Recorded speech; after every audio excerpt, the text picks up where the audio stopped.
یہ جو آج ہمارا لیکچر ہے اس میں نور اسلام گروپ سے جو لوگ بلونگ کرتے ہیں تو آج ہم پڑھیں گے بی اے کی جو اسلامیت اختیاری ہے اس کو پڑھیں گے پارٹ ٹو کی، یہ پارٹ ون کی نہیں ہے بلکہ پارٹ ٹو کی ہے، اس کو ہم پڑھیں گے۔ گزشتہ چند دنوں میں ہم نے فلسفہ کلیئر کیا ہے، فلسفہ کیا ہے، اس کی تعریفات کیا ہیں، اور یونانی فلسفہ کیا ہے، اور یہ جو ہے اس کو مسلم فلاسفر کیا ہے، اس کے علاوہ جو ہے اس کی کتابیں کون سی ہیں مشہور فلاسفر کی، ابن خلدون، ابن رشد، اور جو ہے یعقوب الکندی، فارابی، اسے تو آپ بند کر دیں، یعقوب الکندی، فارابی اور ارسطو، سقراط، بقراط وغیرہ پڑھا ہے ہم نے۔ پھر اس کے بعد ہم نے تصوف پڑھا ہے، تصوف کی تعریفات اور قرآن اور دیگر مذاہب کے ساتھ تصوف کے ملتی جلتی جو اصطلاحات ہیں وہ کیا ہیں، اور پھر ہم نے پڑھا تھا سلسلہ اربع، قادریہ، نقشبندیہ، چشتیہ، سہروردیہ، وہ ہم نے پڑھا تھا، ٹھیک ہے۔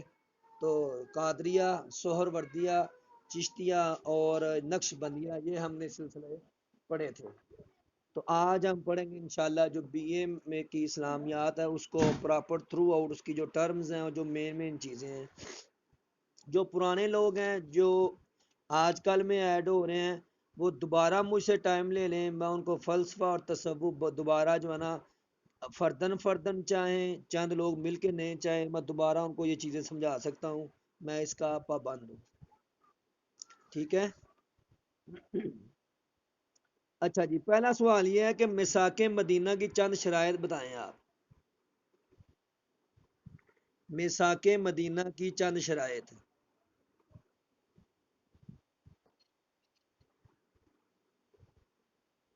جی،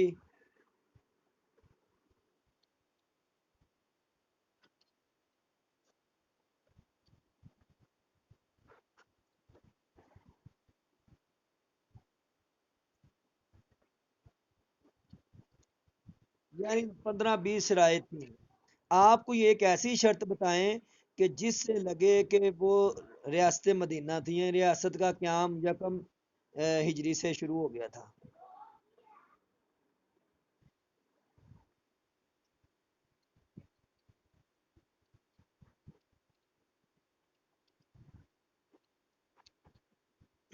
جی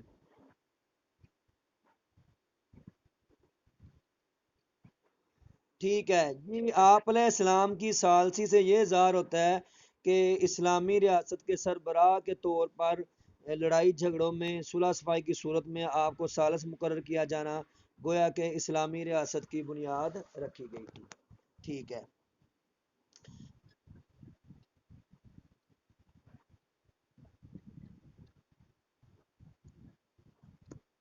اچھا ٹھیک ہے، اگلا سوال ہے قیاس کے ارکان کتنے ہیں؟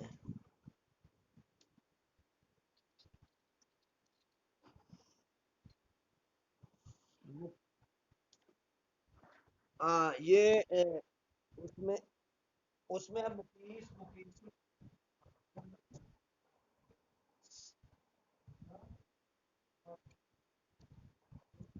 مقیس علیہ اس علت اور حکم، ٹھیک ہے۔ تو کیا آپ کے پاس کوئی مثال ہے اس کے بارے میں، تو قیاس کو جو آپ آج کے دور میں یا سابقہ دور میں جو ڈیفائن کر سکیں کہ کس طرح جو ہے، ٹھیک ہے۔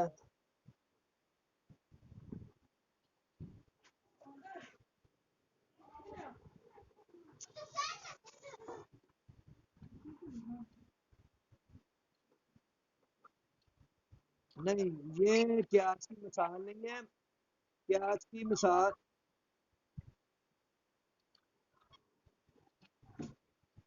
جی قیاس کی ہم مثال کریں گے، یہ جو یہ افیون کو، افیون یا چرس وغیرہ کو، ٹھیک ہے۔ اچھا آگے، بے غرر سے کیا مراد ہے؟ بے غرر، دھوکے کی بے، ٹھیک ہے، یہ بھی صحیح ہو گیا۔ صلح حدیبیہ کی، صلح حدیبیہ دھوکے کی بے مطلب چیز میری نہیں ہے، میں ویسے،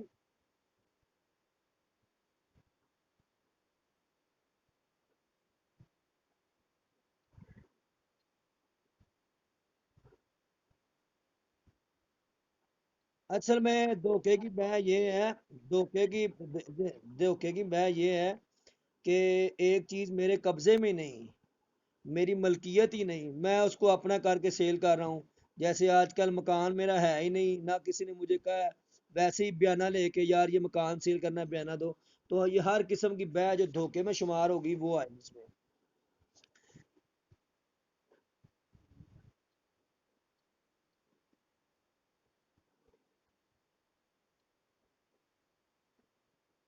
جی، وہ بھی میں نے کہا ہر قسم کی جو بے ہے نا دھوکے کی، وہ اس میں شامل ہے، بے غرر۔ حجیت حجیت حدیث پر کوئی ایک آیت پیش کریں۔ یہ یاسر صاحب،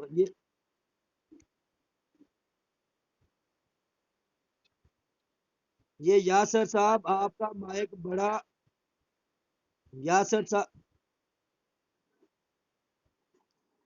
یہ یہ یاسر صاحب میں، جی یہ بتائیں۔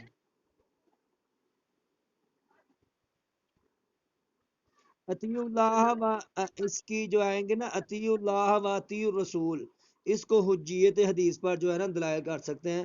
اور وما آتاکم الرسول بھی کسی جو ہے نا زمرے میں آ جاتا ہے۔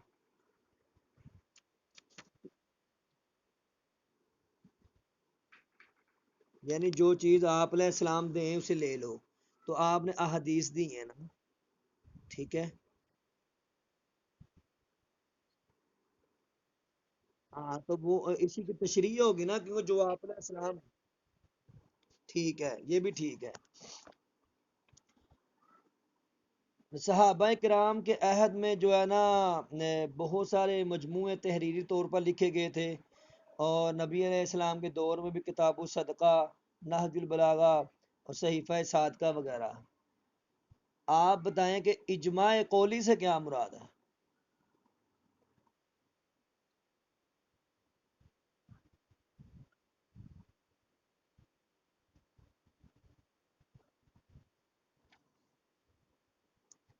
ٹھیک ہے، ٹھیک ہے۔ اجماع کا مطلب ہے جو ہے نا فقہ اسلامی کا یہ تیسرا ماخذ ہے، اور اجماع کہتے ہیں امت مسلمہ کے بڑے بڑے فقہا کسی نئے مسئلے پر جو ہے نا قولی یا تحریری طور پر فیصلہ دیں اس کے جائز یا ناجائز ہونے میں، تو یعنی اس کے پر اجماع ہوتا ہے۔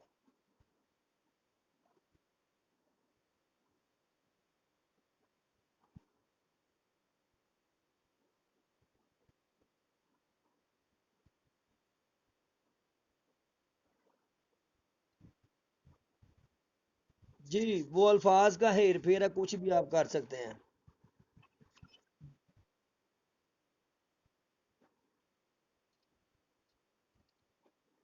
آپ کے دور میں جو ہے نا قیاس ہوا تھا، قیاس آپ کے دور میں قیاس ہوا تھا، اجماع کی مثال سامنے نہیں آتی۔ اجماع تب ہوتا ہے کہ جب شرعی طور پر اس چیز کے بارے میں کوئی دلیل نصی قطعی یا دلیل ظنی نہ آئے، ٹھیک ہے۔ تو آپ علیہ السلام کے دور میں ظاہر ہے قرآن پاک کے آنے کا اندیشہ تھا کہ آیتیں آ سکتی ہیں، تو اجماع ہوتا ہے کہ کسی چیز کے بارے میں حکم نہیں مل رہا تو یہ نیا مسئلہ ہے، تو اس پر اتفاق کرنا کیا ہوا۔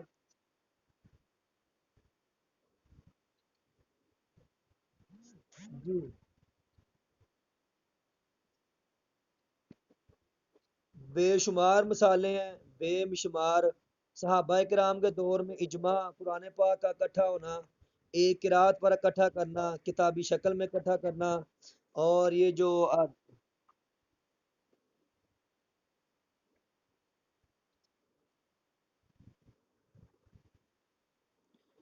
جی جی نقوش رومی صاحب۔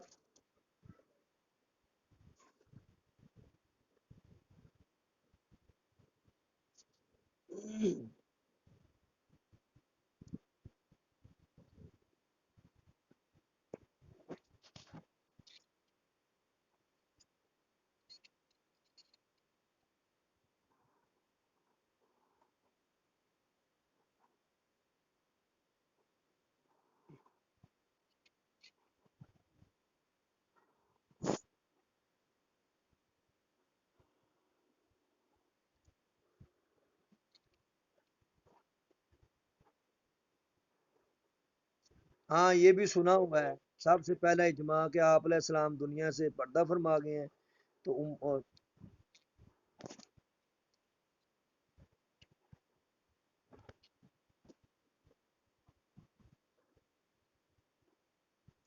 ٹھیک ہے، چلیں۔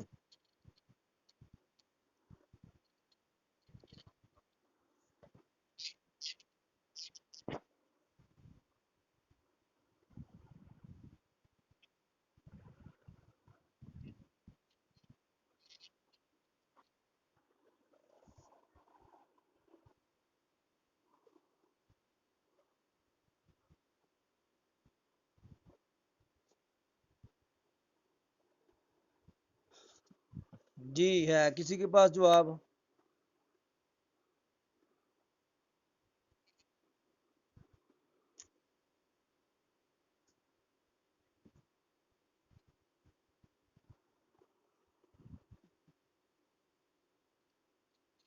ان سے کچھ چیزیں استدلال ہو رہی ہیں وہ یاد کر لیں۔ انی ترکت فیکم امرین لن ان تمسکتم بھی لن تزلوا کتاب اللہ و رسول سنتی۔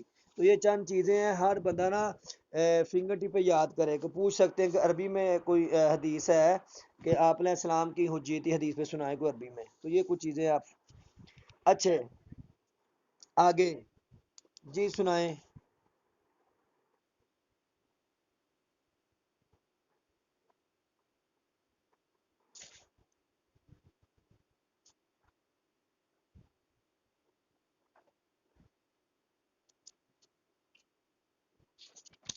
اچھا ٹھیک ہے، یہ بھی ٹھیک ہے، یہ بھی ٹھیک ہے، لیکن وہ یہ تب ہوگا کہ جب کچھ لوگ زیادہ تر خاموش رہیں گے۔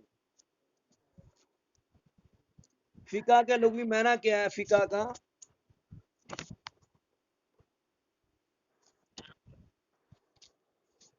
اور اصطلاحی تعریف کیا ہے فقہ کی؟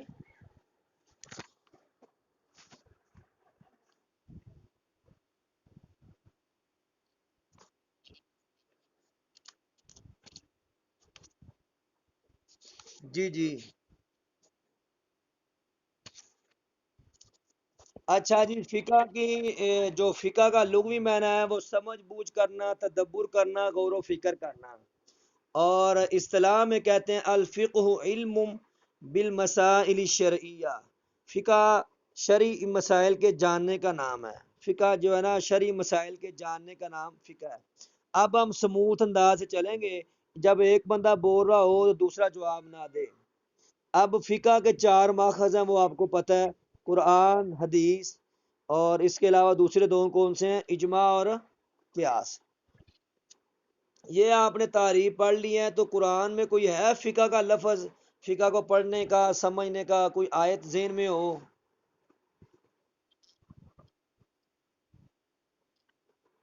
ٹھیک ہے، یہ آیت ہے جی، لولا نفر منہم، ٹھیک ہے، لولا نفر من کل فرقۃ منہم طائفۃ لیتفقہوا فی الدین، تم میں کوئی ایسا گروہ کیوں نہیں ہے جو دین میں سمجھ بوجھ پیدا کرنے کے لیے نکلے؟ تو کوئی آیت بھی ہے فقہ کے بارے میں؟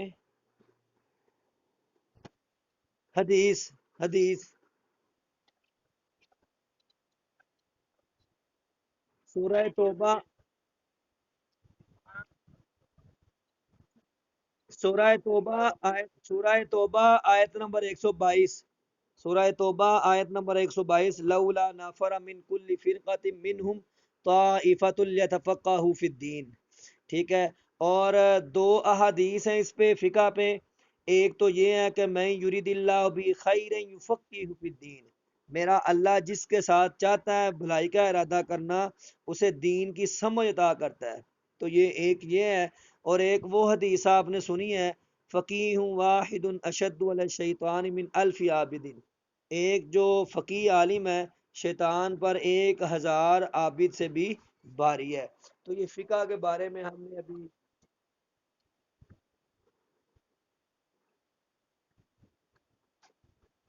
نہیں نہیں، فقیہ ثابت ہو رہا ہے نا، فقیہ واحد،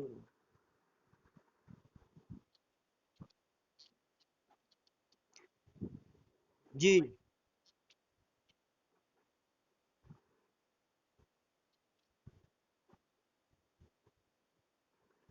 تو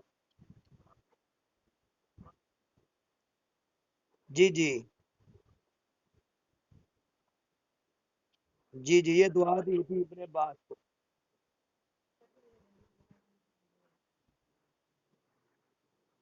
جی یہ دی تھی دعا. اچھا آگے.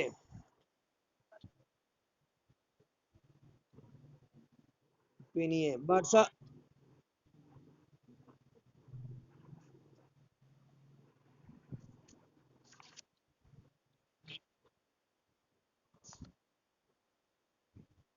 اچھا اچھا، یہ جو ہے نا، اصل میں فقہ کوئی نئی چیز نہیں ہے. جب آپ آگے پڑھیں گے نا، یہ قرآن مقدس اور احادیث مبارکہ کی روشنیوں میں مسائل کا استنباط کرنا. جب ہم نے پہلے پڑھ لیا ہے، فقہ نام ہے سمجھ بوجھ کا، فقہ نام ہے تدبر غور کرنے کا. تو اس پہ دو آیتیں بھی آ گئی ہمارے پاس، دو احادیث بھی آ گئی. اب اب ہم آئیں گے قرآن کی طرف. قرآن کیسا ماخذ ہے؟ وہ فقہ کا پہلا ماخذ ہے، کیوں نہ کہ جو دلائل ہیں، سب سے پہلے فقہ کے جو مسائل ہیں وہ قرآن سے اخذ ہوتے ہیں. تو قرآن پاک کے اندر فقی تین احکامات بیان کیے ہیں، فقی تین اصول. قرآن کے اندر فقہ کے تین اصول ہیں. وہ کون کون سے ہیں؟ عدم حرج، قلت تکلیف اور تدریج. عدم حرج کیا چیز ہے؟ اس کا ہے جی تنگی کو دور کرنا. اللہ خود قرآن میں فرماتے ہیں لا یکلف اللہ نفسا الا وسعها، کہ جو ہے نا کسی شخص پر اللہ اس کی طاقت سے زیادہ جو بوجھ یا تکلیف نہیں ڈالتے. تو قرآن کا پہلا فقہی اصول ہے تنگی کا دور کرنا. تو آپ کو پتہ ہے جب تنگی دور ہوگی تو تکلیف کم ہوگی. تو دوسرا فقہی اصول کیا ہوگا؟ قلت تکلیف، تکلیف کو کم کرنا. تو وہ آپ کو پتہ ہے امر نہیں وغیرہ. اور قرآن پاک میں جو ایسے بے شمار واقعات ہیں یا مسائل ہیں جن میں اللہ تعالیٰ نے آسانیاں دی ہیں. 4 رکعت نماز کا 2 رکعت نماز ہو جانا، یہ تکلیف کو کم کیا ہے. روزے کی حالت میں بیمار ہے بندہ، روزہ نہ رکھے، یہ اس کو کم کیا ہے. سفر کی حالت میں قصر نماز، اور اس کے علاوہ جو بیماری کی حالت میں نماز بیٹھ کے پڑھنا، اور تھکاوٹ کی حالت میں نماز. تو سارے مسائل جو ہے نا قلت تکلیف میں آتے ہیں. تو یہ قرآن کا فقہی اصول. جی قلت تکلیف عدم حرج کا ظاہر ہے. عدم حرج کو جب کریں گے تو نتیجے میں قلت تکلیف ہی آئے گا. تیسرا تدریج، درجہ یدرج تدریجا. تدریج کہتے ہیں درجہ بدرجہ کسی حکم کو نازل کرنا. تو قرآن پاک کا ایک یہ بھی اسلوب رہا ہے کہ یہ اللہ نے جو مسائل بیان کیے، احکامات بیان کیے، درجہ بدرجہ بیان کیے. جیسے شراب کا حکم ہے، قمار کا، جوے کا، اور ازلام کا، یہ سارے حکم احکامات تدریج کے درجے میں ہیں. اور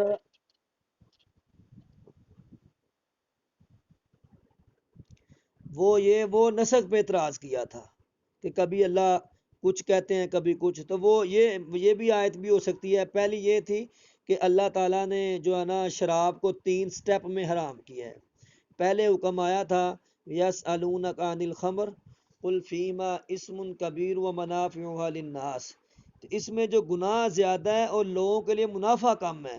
پہلا شراب کا حکم یہ کہ تم لوگ پوچھتے ہو اس کے بارے میں. اچھا ہماری بات ہو رہی تھی کہ تیسرا تدریج. تو اس کے بارے میں شراب کا حکم لے لیں، اس کی مثال بڑی آپ کے سامنے ہے، جوے کی مثال آپ کے سامنے ہے. پھر دوسرا جی حدیث ماخذ ہے، دوسرا ماخذ اس کا حدیث ہے. تو اس کے بارے میں جو آیتیں ہیں وما ینطق عن الہوا یہ بھی ہے. اور دوسری ہے وما آتاکم الرسول فخذوہ یا ایھا الذین آمنوا اطیعوا اللہ واطیعوا الرسول قل ان کنتم. ساری اس میں یہ جو ہے نا آیتیں آئیں گی حدیث کے بارے میں. کیونکہ آپ علیہ السلام نے ایک بار خود فرمایا تھا خذوا عنی مناسککم، مجھ سے حج کے ارکان سیکھو. تو یہ تیسرا جی یہاں پر مسائل ہوتے ہیں. تیسرا اجماع. اجماع کا مطلب ہے اکٹھا کرنا، متفق کرنا کسی ایک فیصلے پر. کسی زمانے میں امت اسلامیہ کے مجتہدین کا کسی شرعی حکم پر اکٹھے ہونا اجماع کہلاتا ہے. اور اجماع جو ہے نا یہ وہی ہوگا جو قرآن اور سنت کے مطابق ہوگا. اجماع اس کے علاوہ کوئی نئی چیز نہیں ہے. اجماع کے لیے لازمی ہے وہ قرآن اور سنت کے مطابق ہو۔ امام شافعی رحمۃ اللہ علیہ کے نزدیک جو ہے نا، وہ ان کو جو اجماع مانتے ہیں لیکن قیاس کو وہ نہیں مانتے۔ ٹھیک ہے، شروع ہو گئے لوگ میسج کرنے کا،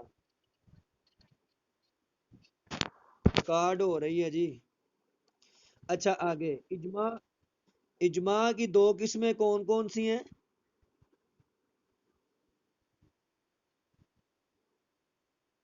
جی، اجماع قولی، اجماع سکوتی۔ امام شافعی کسی اجماع کو اجماع نہیں مانتے، حجت نہیں مانتے۔ اجماع سکوتی کو امام شافعی نہیں مانتے۔ آگے قیاس کے ارکان ہیں، چار ارکان قیاس کے ہیں: مقیس، مقیسن علیہ، اصل اور علت، علت اور حکم۔ آپ کے دور میں بھی اجماع قیاس ہوا تھا، کوئی مثال ہے آپ کے سامنے؟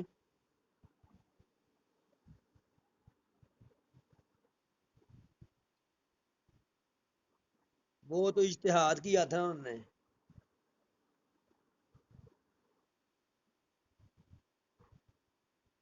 یہ ایک واقعہ تھا کہ ایک شخص نے پوچھا، اللہ کے رسول، میرے والد پر حج فرض تھا، وہ بوڑھا ہے، سواری کے قابل نہیں، تو کیا میں حج کر سکتا ہوں؟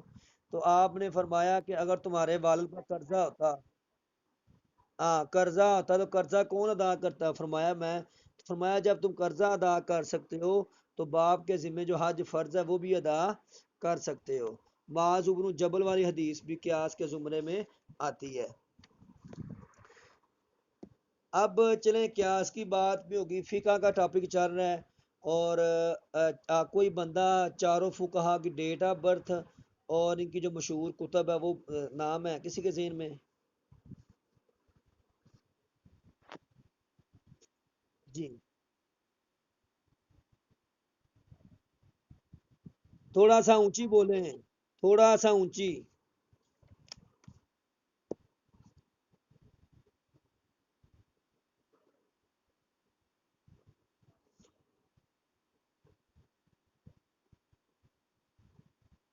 ٹھیک ہے،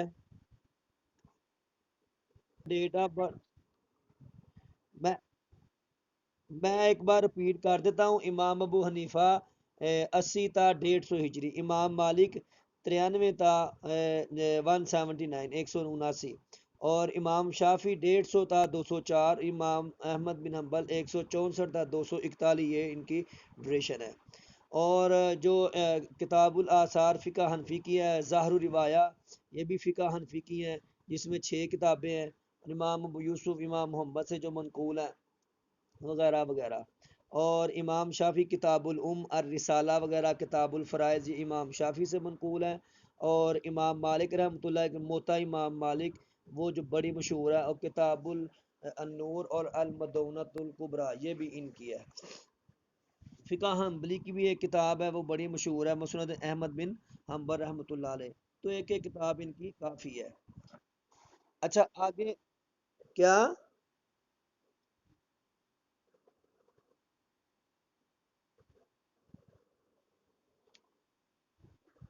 ہاں جی، وہ بھی ہے جی، کوئی مغنات کیا؟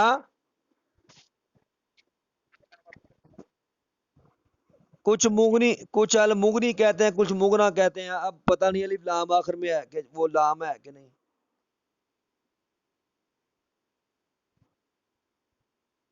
اگر مغنا ہوتا تو آخر میں الف ہوتا۔ اچھا جی، اچھا آگے، فقہ حنبلی کی ہے، مسند امام احمد بن حنبل مشہور کتاب ہے ان کی، اور 40,000 احادیث ہیں، اور مقررات نکال کے 30,000 ہیں۔ اچھا آگے چلیں جی، بڑے کیڑے ہیں، ادھر بارش ہوئی ہے آج۔ کیا؟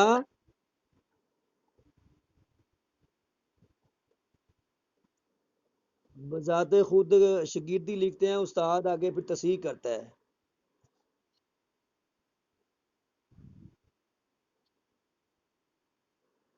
امام ابو حنیفہ نے بھی خود نہیں لکھی بلکہ شاگردوں نے مسائل استنباط کیے ہیں، اور یہ اوپر بیٹھ کے ان کی تصدیق اور تصحیح کیا کرتے تھے۔ اچھا آگے چلتے ہیں جی، امام قدوری رحمۃ اللہ علیہ۔ قدوری ہے ظاہر ہے ہماری نصاب کا ایک حصہ ہے، اس میں کافی زیادہ ابواب ہیں قدوری شریف کے۔ تو ان کا نام احمد بن محمد ہے، اور یہ قدور، قدور کا مطلب ہے ہنڈیا۔ بعض کہتے ہیں یہ ہنڈیا بنایا کرتے تھے، بعض کہتے ہیں یہ علاقہ ان کا، علاقے کے نام کی وجہ سے ان کو قدور کہا جاتا ہے۔ بعض کہتے ہیں یہ محلہ کمہاروں کا محلہ تھا، وہاں پر رہتے تھے یہ، اس لیے مشہور ہیں۔ تو دو تین اقوال ہے اس کے بارے میں، لیکن زیادہ مشہور جانے کی ضرورت نہیں ہے۔ خطیب بغدادی جو ہے نا ان کے شاگرد ہیں، احمد بن علی خطیب بغدادی ان کے شاگرد ہیں۔ اب ذرا تھوڑا سا وقت دیں، ٹائم کافی گزر جائے گا کہ ہر بات میں، تو میں مشہور مشہور سوالات ہیں نا جو، اس کے بارے میں تھوڑا پوچھ لیتا ہوں۔ اذان جو دینی ہے نمازوں کے لیے، سنت ہے واجب ہے کیا ہے؟ سنت ہے موقدہ ہے، بہترین جواب ہے جی آپ کا۔ ترجیح ہے اذان میں، پہلے پہل ترجیح دیا کرتے، ترجیح کیا چیز ہے؟ ہاں ہاں، دو بار آہستہ، دو بار اونچی بات سے، ٹھیک ہے، دو بار آہستہ اور دو بار اونچی آواز سے ترجیح۔ لیکن احناف کے نزدیک یہ جائز نہیں، کیونکہ وہ جو ہے نا حضرت عبداللہ بن زید کی روایت میں نہیں ہے۔ آپ بتائیں ناپاکی، ناپاکی کی کتنی قسمیں ہیں؟ ماشاءاللہ، کون کون سی؟ لگتا ہے مطالعہ کیا ہے آپ نے۔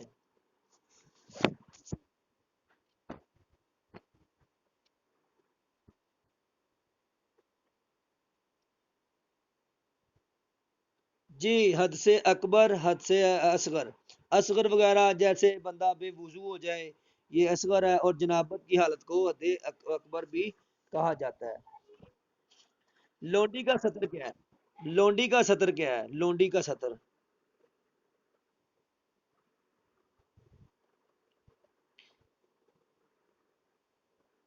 جی، عبید صاحب، نہیں نہیں وہی نہیں ہے۔ ہاں، مرد کا جو سطر ہے، عورت کا بھی، لونڈی کا بھی وہی سطر ہے، صرف اپنی وہ پشت اور پیٹ کو جو ہے نا وہ نہیں دکھائے گی، باقی سر پہ کپڑا لینا نہ لینا، نقاب کرنا، کیونکہ حضرت عمر نے ایک لونڈی کو نقاب اس نے کیا تھا تو آپ نے منع کیا تھا کہ آزاد اور لونڈی کے جو ہے نا اس میں فرق ہو۔ تو مرد کی طرح ہی اس کا سطر ہے، لیکن پیٹ اور پشت اس میں داخل نہیں ہے، وہ ضروری ہے اس کے لیے۔ لونڈی کے لیے جو ہے نا پیٹ کا اور پشت کا ڈھانپنا ضروری ہے، جبکہ مرد کے لیے نہیں ہے۔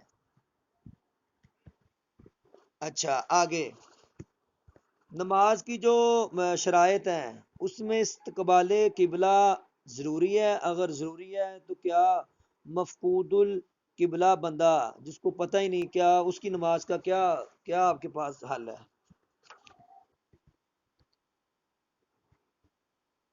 کہاں سے پوچھے گا؟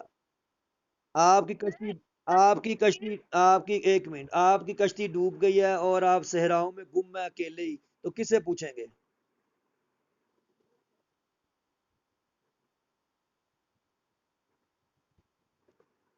یہ فرمایا فَأَيْنَمَا وَجْهُ اللہ، جدھر بھی دیکھو اللہ ہی اللہ۔ تو فرمایا جب، ہاں امام صاحب نے یہ کہا ہے کہ جب ایک بندے قبلے کا نہیں پتہ چل رہا نا، تو وہ کوشش کرے کہ اندازہ لگائے، سورج کو دیکھے، اس کے نقشے کو دیکھے، تو اس حساب سے وہ نماز پڑھے، کوشش کرے۔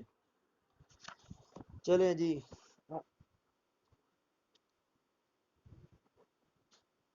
پھر نماز ہو گئی ہے۔ لیکن اگر درمیان میں بتایا، نماز کے درمیان میں آواز دی، او پینڈو ادھر منہ کر کے پڑھ، او اسی ٹائم نماز پھیر لے۔ اچھا جی آگے، اصل میں کچھ نشانات لگائے ہیں، تو وہ نا ڈھونڈ رہا ہوں، وہ کور کر رہا ہوں نا اصل میں، ہاں، تو اس لیے پھر وہ نشانات رہ جائیں گے، کیونکہ یہ سوالات کچھ اس قسم کے، نہیں نہیں نہیں، ایسے نہیں ہوتا، ایسے نہیں ہوتا، اصل میں جن کو آتے ہیں نا ان کی حوصلہ افزائی ہوتی ہے، ان کو شوق بڑھتا ہے کہ مجھے آ رہا ہے۔ ہے چھوٹے بچے کی نماز کیا وہ امام بن سکتا ہے، امامت کروا سکتا ہے؟ اور کن کے ہاں وہ امامت کروانی جائز ہے؟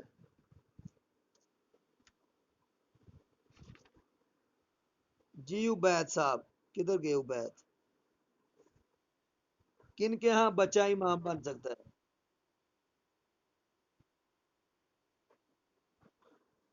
کن کے نزدیک بن سکتا ہے؟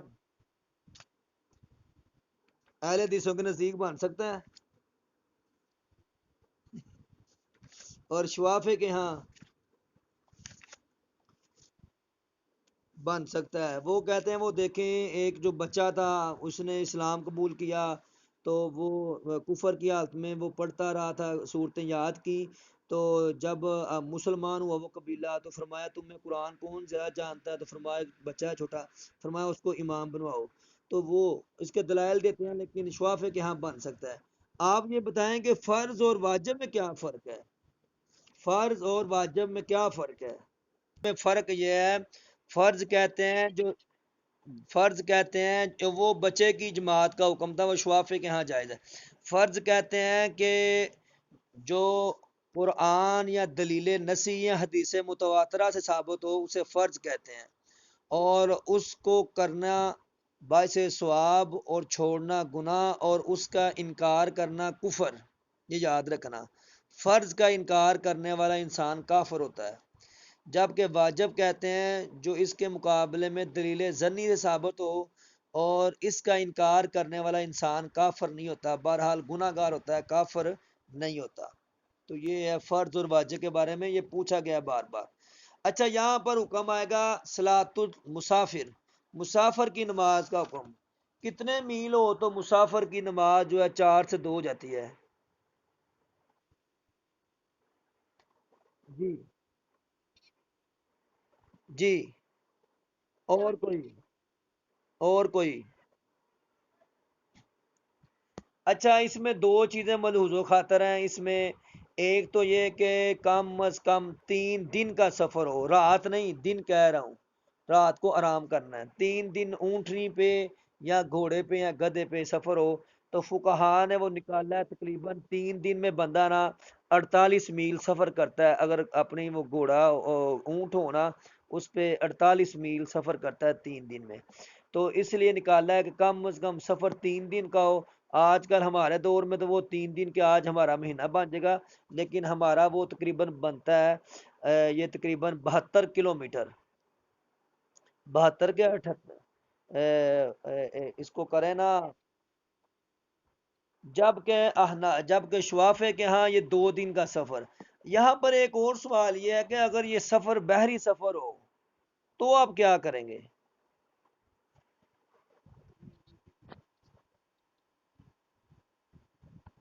نہیں ایک دیکھیں سفر سفر ہوتا ہے، تو بحری سفر میں آپ کیا کریں گے؟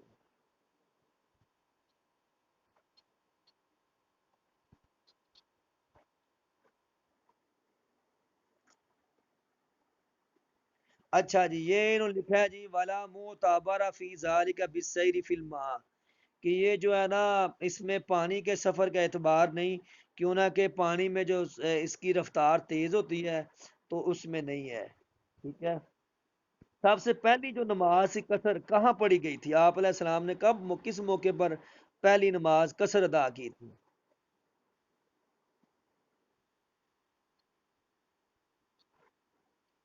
زی ان غزوہ غزوہ زی انمار تھی اور عصر کی نماز تھی جو سب سے پہلے قصر پڑھی گئی تھی۔ قصر نماز کا حکم کس اثر قصر نماز کا حکم کس پارہ میں آیا ہے؟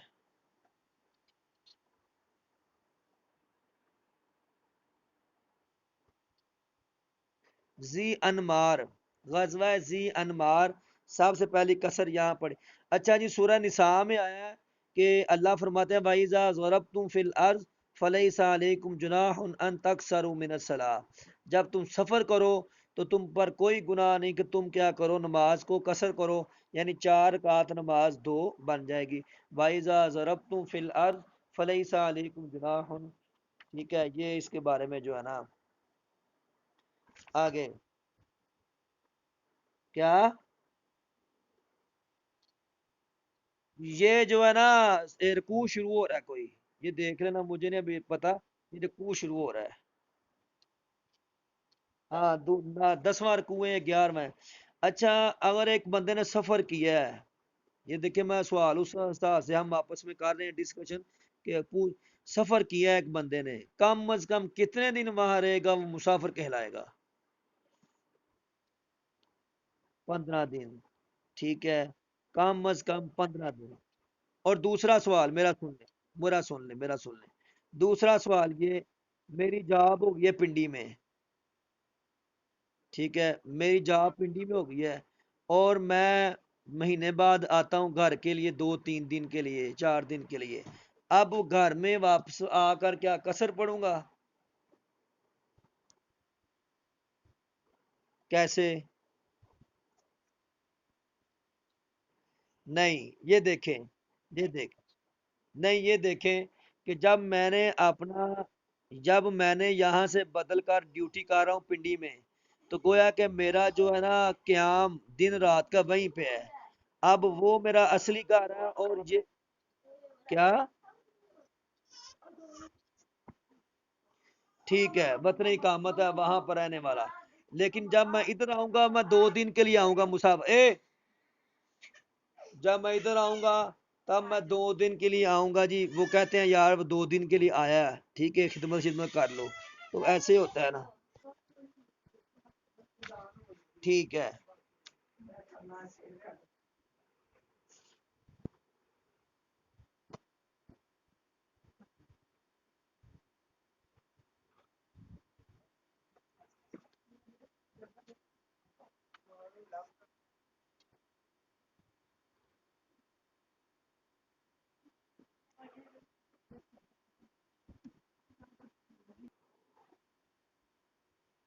جی، سب سے پہلی حد مائز اسلمی، اور وہ عورت کون تھی؟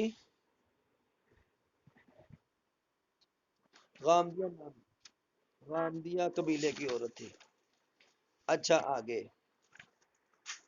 اور وہ لیان، وہ آپ کو پتہ ہی ہے، عوامر اجلانی اور حلال بن امیہ نے سب سے پہلے لیان کیا تھا۔ آیت زہار اوس بن ثابت یا ثابت بن قیس کے بارے میں تھی، یہ بھی آپ کو پتہ ہے۔ اچھا، آگے،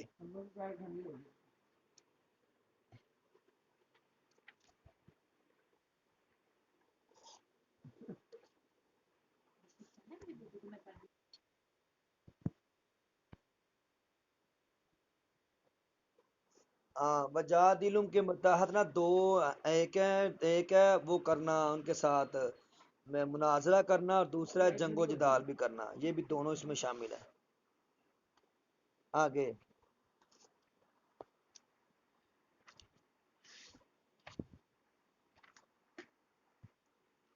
لفظ حدیث،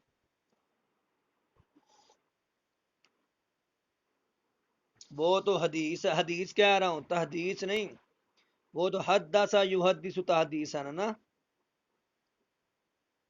یہ باب ناصر ینصر، حدث یحدث حدثن حدیثن۔ اچھا، آگے، تابعین کے دور میں کوئی 2 4 مجموعے احادیث کے یاد ہیں؟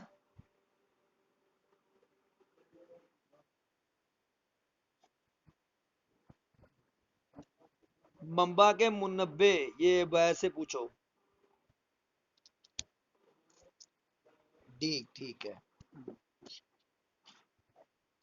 اچھا جی، اگلا سوال، اگلا سوال، حلاوت، اچھا اگلا سوال، ظلم کا متضاد کیا ہے، اور ظلم کے ساتھ جو ہے نا اچھائی کس معنی میں آتی ہے؟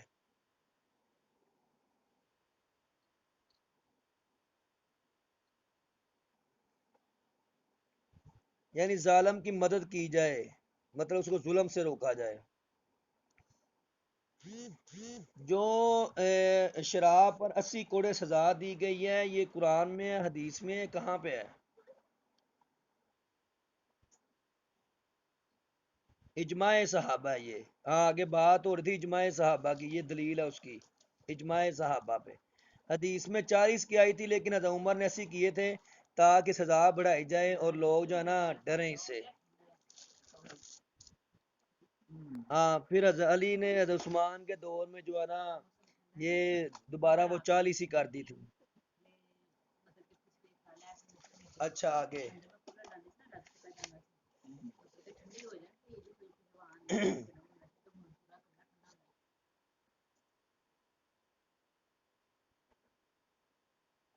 نہیں یہ کہاں ہوئی تھی،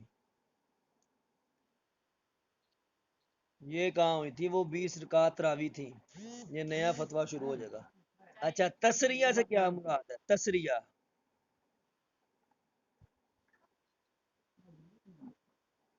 احتکار محتکر احتکار احتکار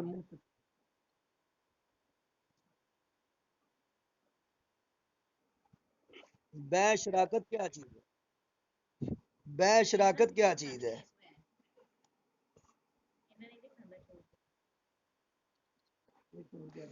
اچھا دو بندے مل کے پراپرٹی لے لیں، کوئی کاروبار شروع کر لیں، کوئی بھی ایسے ہی ہے۔ قول زور سے کیا مراد ہے؟ قول زور جھوٹی بات۔ اول زبر الاولین سے کیا مراد ہے؟ وَإِنَّهُ لَفِي زُبُرِ ہاں ٹھیک ہو گیا۔ اچھا یہاں پر شرکت عقود، شرکت عقود کی کتنی قسمیں ہیں؟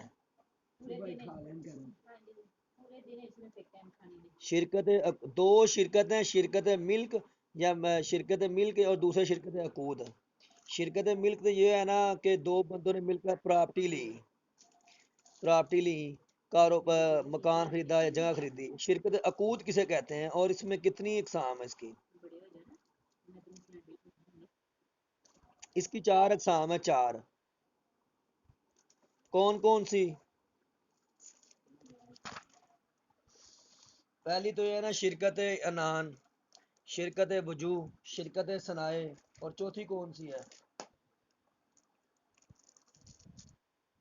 شرکت مفاوضہ۔ اچھا یہ 4 قسمیں ہیں، یہ پہلے بھی پوچھی گئی انٹرویو میں نا، شرکت مفاوضہ، شرکت انان، شرکت صنائع، شرکت وجوہ۔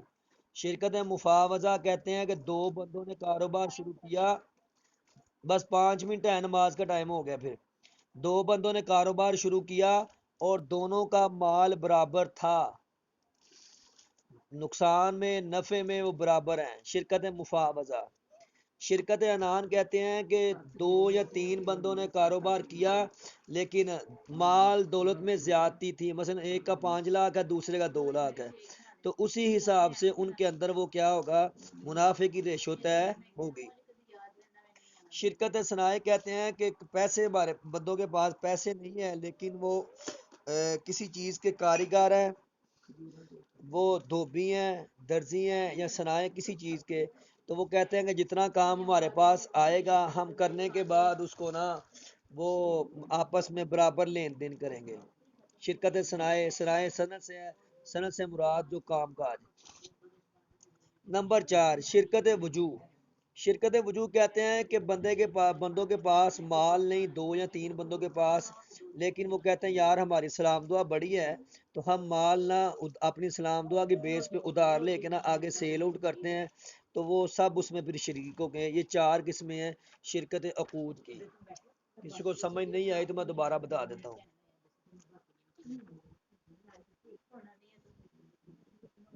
اچھا میں سینڈ کر دوں گا، شرکت مفاوضہ، شرکت انان، شرکت صنائع، شرکت وجوہ۔ اچھا اگلا سوال میرا یہ ہے،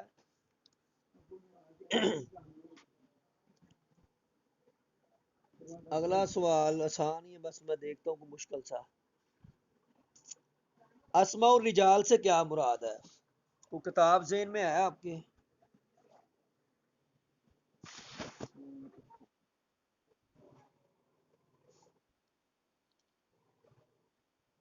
حسب الغابہ فی تمیز صحابہ، یہ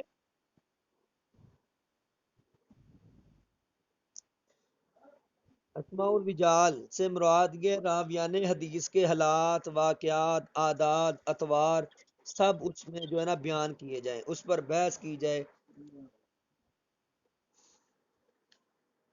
قیاس یہ شریعت کا ماخذ ہے، دلیل ہے آپ کے پاس کوئی اس کے بارے میں؟ قیاس کے بارے میں یہ شریعت کا ماخذ ہے قرآن سے۔ ہولی بولی ہولی جی ہے کسی کے پاس؟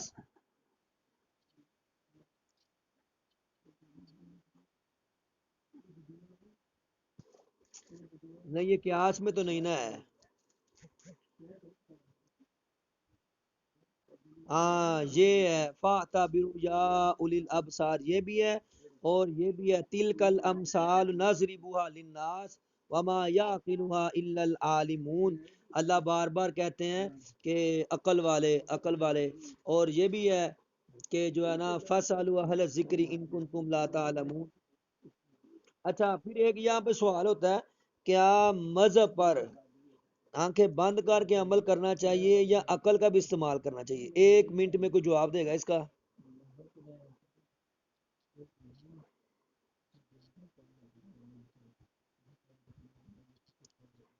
ٹھیک ہے ٹھیک ہے، یعنی کہ قرآن پاک کے بیشتر جو چیزیں ہیں وہ عقل کے ذریعے ان کو، اور جو چیزیں عقل میں نہ آئیں ان کو آمنا و صدقنا کہہ کے، کہ کیونکہ وہی جو ہے نا یہ عقل سے اوپر ہے، وہی جو ہے نا عقل سے اوپر ہے، جیسے معجزات ہو گئے اور آپ کا آسمانوں پہ جانا یہ عقل میں نہیں آتی، لیکن ہم نے پھر بھی ماننا ہے۔ تو بیشتر احکامات کا جو تعلق عقل کے ساتھ ہے، اور کچھ کا جو ہے نا وہ عقل سے اوپر ہے۔ اور یہ جو ہے نا اللہ فرماتا ہے تلک الامثال نضربها للناس وما يعقلها الا العالمون، اور اللہ کو عقل کے ذریعے پہچانا جا سکتا ہے۔ بے شمار آیات ہیں قرآن میں، ومن آیاتہ ان خلق السماوات والارض، وہ اللہ کا زمین آسمان میں نشانے دیکھو، افلا تعقلون، کیا تم عقل نہیں رکھتے؟ وہ ساری چیزیں اسی میں ہی آئیں گی۔ یہ قیاس کے بعد کیا؟ یہ 21واں سپارہ چھٹا رکوع ہے، 21واں سپارہ چھٹا، ہاں چھٹا رکوع ہے، 5 6 دلیلیں ہیں اس میں۔ ٹھیک ہے، قیاس پہ یہ آیت ہمارے پاس آ گئی، تل کا لمسال، اور حدیث معاذ بن جبل بھی ہمارے پاس آ گئی۔ اب اجتہاد پہ کوئی ہے آپ کے پاس دلیل؟ اجتہاد پہ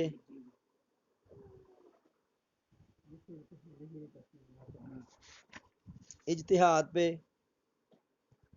جوہد کرنا، کوشش کرنا، جی جی یہی ہے، والذین جاہدوا فینا لنہدینہم سبلنا۔ اللہ کہتے ہیں جو ہمارے معاملے میں کوشش کرتے ہیں ہم ضرور ان کو کیا اپنی راستہ، سیدھا راستہ اپنی راہ دکھا دیتے ہیں۔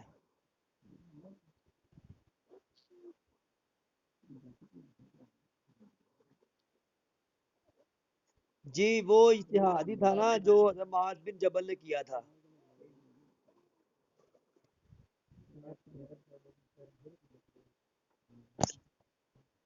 لیکن وہ اجتہاد، لیکن وہ اجتہاد شرعی نہیں ہوگا نا، کیونکہ اجتہاد کا وہ اچھا وہ اجماع، سوری سوری۔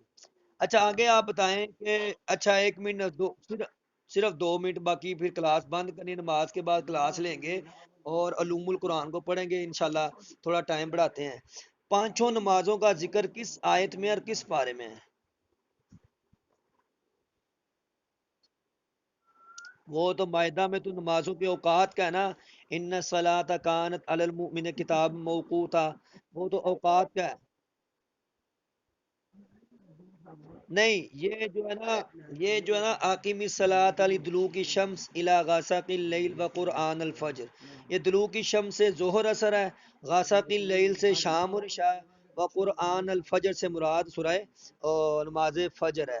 تو یہ جو ہے نا نماز کے بارے میں ہے۔ باقی ہم انشاءاللہ بات کریں گے نماز کے بعد، کلاس لیں گے، ٹھیک ہے؟ ابھی